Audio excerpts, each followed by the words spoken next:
Before we get started, I'd like to invite you to make yourself comfortable, sit down, take a seat.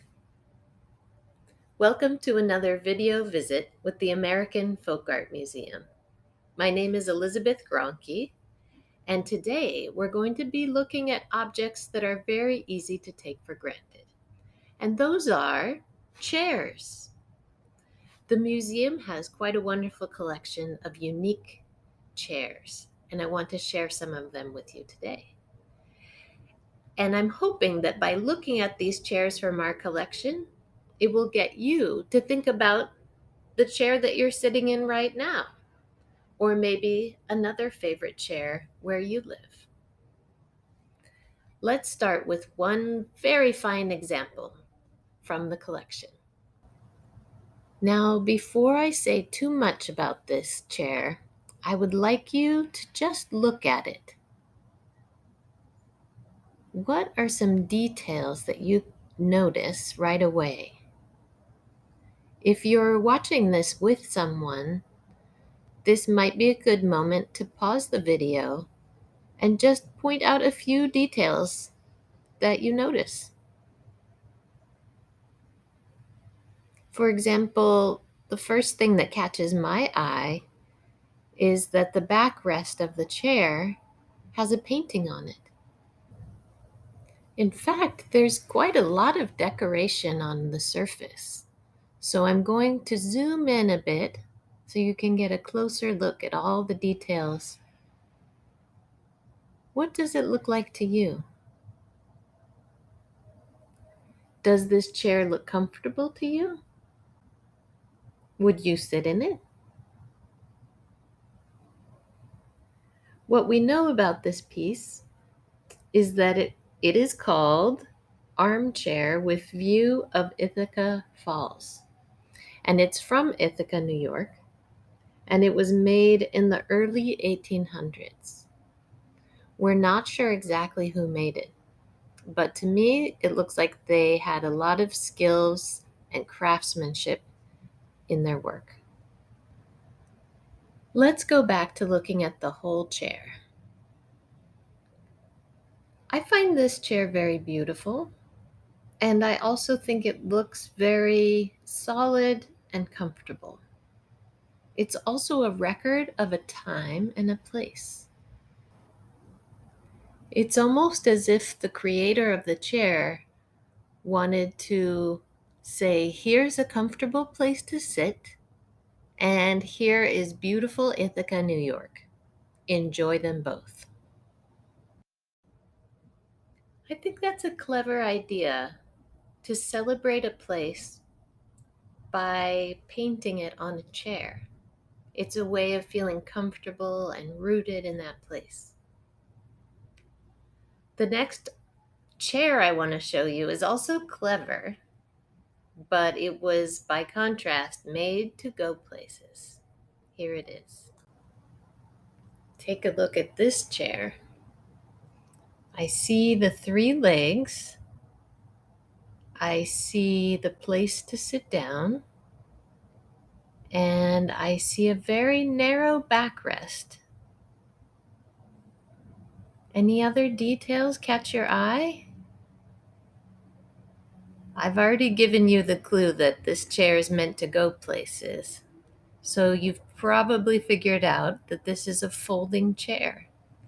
And it was the invention of Hosea Haydn, who made this in the late 1800s. Haydn was a self-taught woodworker and furniture designer.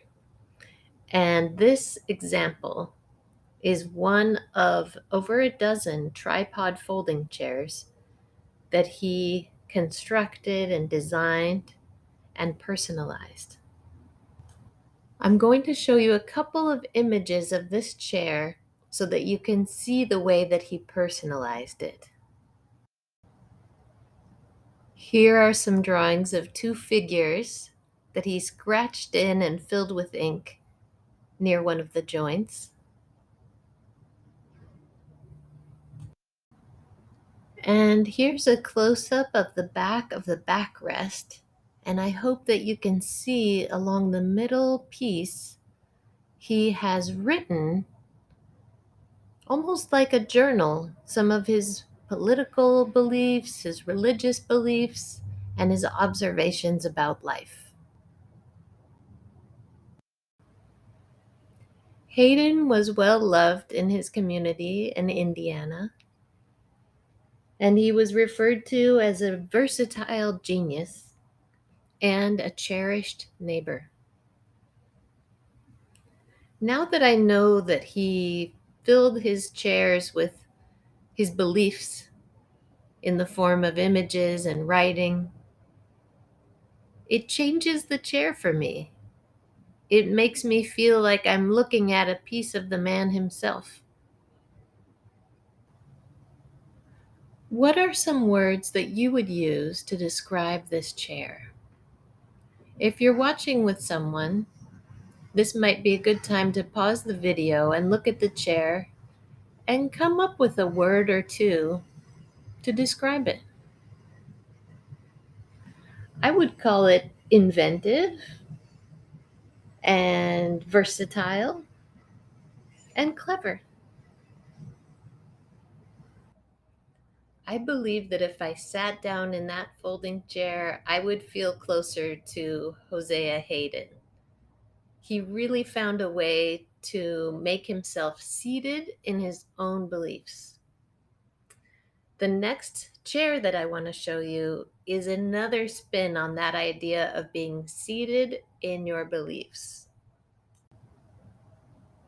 Does this chair look familiar to you? It's definitely a figure.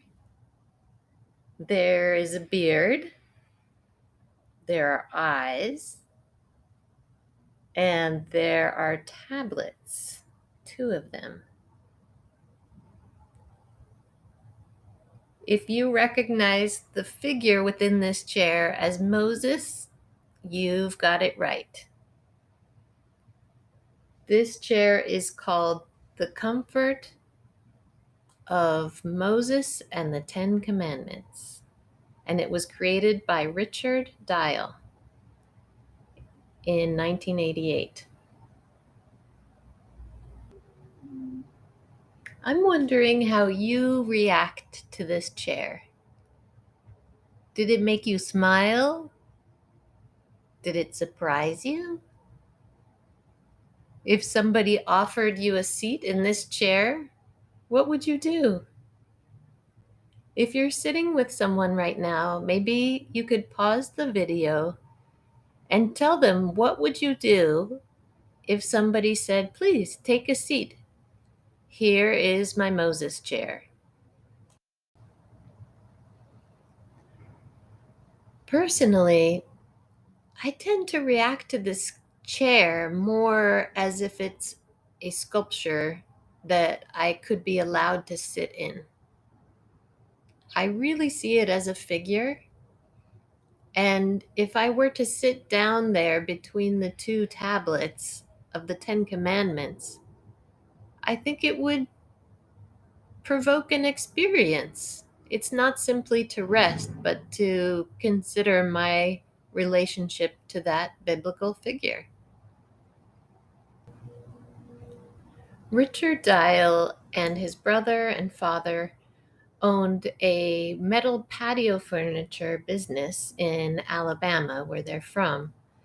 And in the late 80s, he made a whole series of over 20 figurative sculptures like this, using the skills he had in metalworking in the furniture company. He played with the ideas of comfort and discomfort in his artworks. What do you think? Do you think you would find this seat comfortable? We've looked at three very different chairs from the museum's collection. Let's take a look again at what we saw. We saw a beautifully crafted early American tribute to Ithaca, New York. We saw an inventive and personalized chair that has been described as a homily you can sit upon.